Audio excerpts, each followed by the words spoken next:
Assalamualaikum warahmatullahi wabarakatuh. Ini adalah kejadian nyata, pengalaman beliau. Beliau di sini adalah sebutlah dengan nama Bapak Fulan. Bapak Fulan ini bercerita bahwa di masa mudanya beliau ini begitu bandel. Beliau ini sangat menggandrungi permainan judi, mabuk, main perempuan, dan tentunya yang terakhir ini maling. Tentunya ini bukan sekedar mengumbar aib orang, namun di sini hanyalah sebuah kisah yang bisa kita jadikan pelajaran atau diambil hikmah. Dan memang peristiwa ini tidak perlu dicontoh, namun ini adalah pengalaman yang memang sampai pada satu titik yang membuat beliau ini akhirnya insaf. Di masa muda beliau ini di tahun 80-an, beliau ini pada waktu itu menggandrungi sekali yang namanya nih judi dan minum. Apalagi jika ada rezeki, tidak segan-segan beliau ini istilahnya bermain dengan WTS ya istilahnya gitu kan. Dan akhirnya dari kejadian atau kegiatan tersebut, karena memang pada waktu itu beliau ini belum mempunyai pekerjaan yang tetap, ya ini ke arah yang paling sering dilakukan oleh para penjahat. Istilahnya beliau ini ya dari kecil-kecilan ya mencoba maling. Mungkin ya maling ayam atau sejenisnya. Dan singkatnya, ada satu peristiwa di mana ini beliau ini yang masih sangat diingat adalah pada malam itu beliau ini punya rencana ingin mengambil satu keramik atau satu dus keramik yang pada saat di tahun-tahun tersebut keramik ini memang masih sangat atau menjadi sebuah benda yang mewah. Kemudian beliau ini mempersiapkan segalanya. Beliau ini beraksi di sekitaran pukul 2 sampai sebelum menjelang subuh.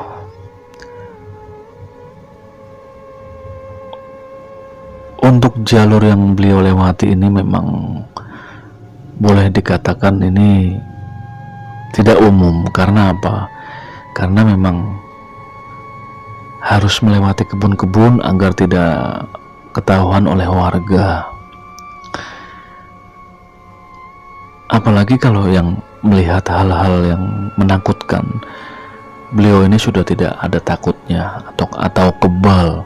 Karena ketika kegiatan mencuri ini sangat sering sekali melihat sosok-sosok yang menyeramkan.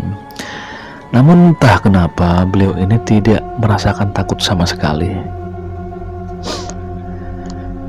Dan kembali lagi, ketika beliau ini mau mengambil keramik, entah apes atau bagaimana, beliau ini ketahuan oleh warga dan dikejar. Warga di sini memergoki beliau ketika sedang memanggul keramik. Nah, ketika ketahuan oleh warga, beliau ini melemparkan keramiknya dan langsung lari tunggang langgang ke arah yang di situ masih banyak kebun. Ketika beliau ini bersembunyi, mencoba mendengarkan apa memang warga ini masih mengejar. Ternyata dari kisaran jarak mungkin 15 atau 20 meter ini beliau masih mendengar warga mengejar. Di sini Bapak Fulan langsung lari lagi ke arah yang lebih dipenuhi dengan semak belukar. Sampai akhirnya beliau ini lari ke pemakaman umum, masuk ke dalamnya. Beliau ingat sekali bahwa di sini beliau masih melihat atau dari kejauhan mendengar teriakan warga yang berlari beramai-ramai, karena memang warga menggunakan obor ya, obor yang terbuat dari bambu. Di sini ketakutan Bapak Fulan sudah memuncak karena beliau yakin sekali bahwa sepertinya memang hari apesnya atau beliau ini ditangkap oleh warga. Di sini beliau ini sudah pasrah. Kemudian entah bagaimana ceritanya beliau ini merebahkan tubuhnya di samping makam yang kondisinya agak rapat, karena beliau ini sudah sangat pasrah. Istilahnya kalau memang pun ketangkap ya sudah memang suratan takdir. Dan ketika beliau ini rebahan, warga ini semakin mendekati posisinya. Semakin mendekati posisinya, bahkan mungkin dengan jarak yang kurang lebih 2 meter, berhenti situ beramai-ramai mencari ke segala arah sambil berdiskusi kemana ini larinya maling tadi. Beliau ini dengar semua apa yang dikatakan oleh warga. Dengan jantung yang semakin berdegup kencang dan nafas ngos-ngosan, beliau ini menutupi wajahnya dengan sarung ya, dengan posisi rebahan. Dan tidak jauh dari sana ini ada warga yang berkerumun. Namun anehnya warga ini tidak ada yang melihat. Dan tidak lama kemudian warga pun meninggalkan pemakaman itu. Padahal sebetulnya antara posisi warga berdiri yang bergerombol tadi dengan Pak Fulan yang rebahan ini tidak jauh. Dan di sini Pak Fulan sangat-sangat bersyukur sekali beliau ini tidak sampai tertangkap.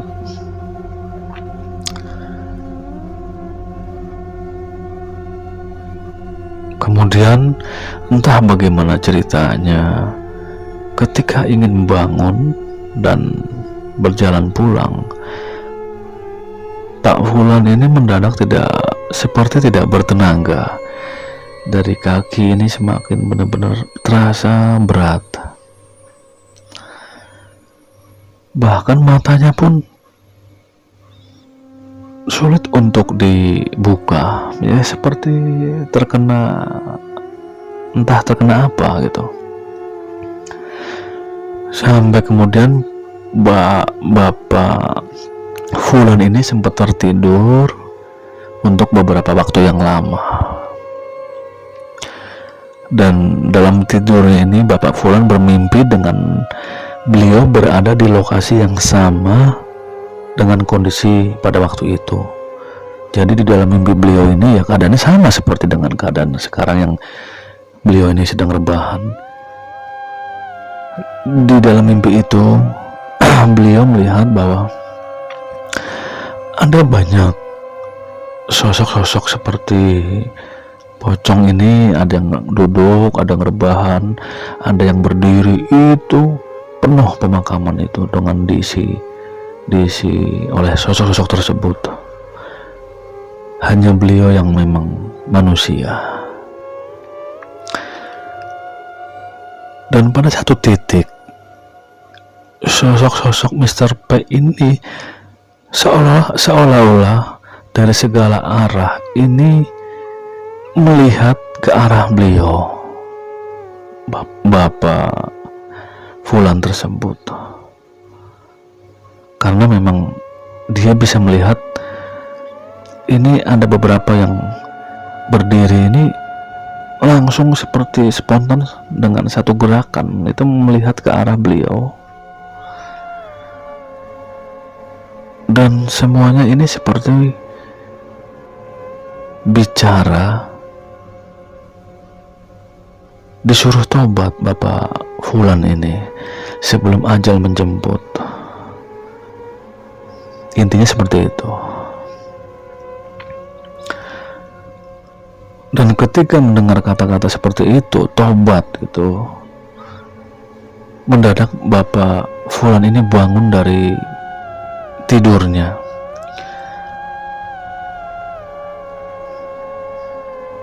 Dan dengan susah payah Bapak N ini pulang ke rumah beliau.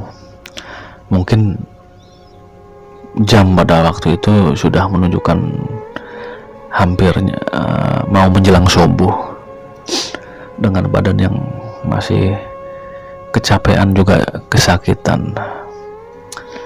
Beliau ini pulang ke rumah. Kemudian beliau ini merebahkan tubuhnya lagi. Beliau ini masih memikirkan peristiwa yang terjadi tadi di pemakaman umum.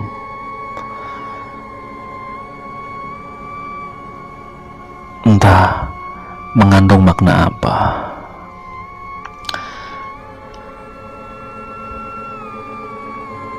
Ya, setelah kejadian tersebut dan merenungi peristiwa yang menimpa Bapak Fulan ini, akhirnya sedikit demi sedikit Bapak Fulan ini merubah tabiatnya. Dari yang tadinya suka berbuat maksiat, akhirnya pelan-pelan beliau ini mencoba meninggalkan. Salah satunya dengan membuang beberapa ilmu yang memang beliau ini punyai atau kuasai. Karena seperti pengakuan Bapak Fulan bahwa beliau ini pernah memasang sebuah susuk di kaki, serta ada beberapa ilmu yang memang dikuasai seperti ilmu menghilang. Dan Bapak ini akhirnya mendatangi guru-guru tersebut yang dulunya pernah belajar, minta untuk dibuang atau ditarik ilmunya. Tentu proses pertobatan ini memang memakan waktu yang tidak lama, tidak sebentar.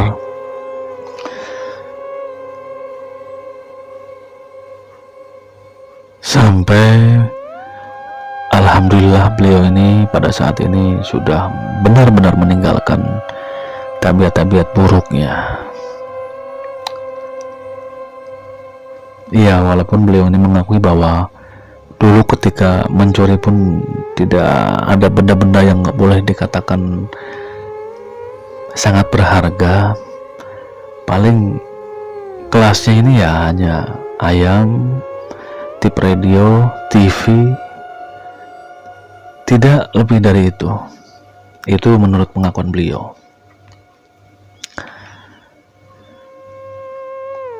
Dan alhamdulillahnya memang itu tadi, bahwa beliau ini sudah bertobat ya, karena mengalami peristiwa yang tidak masuk akal di pemakaman umum. Mungkin ada hikmah bagi beliau sehingga masih mendapatkan hidayah dari Allah Subhanahu wa taala. Ya,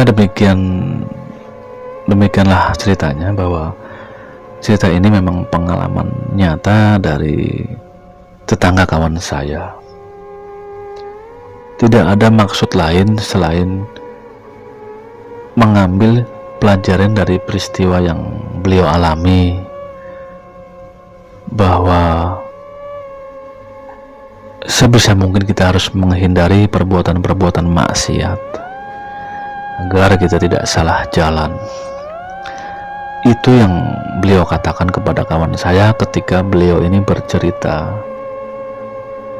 dan cerita ini dilanjutkan ke saya, sehingga saya mencoba merekonstruksi dan sebisa mungkin menceritakan ulang seorisinal mungkin. Kurang lebihnya mohon maaf. Wassalamualaikum warahmatullahi wabarakatuh.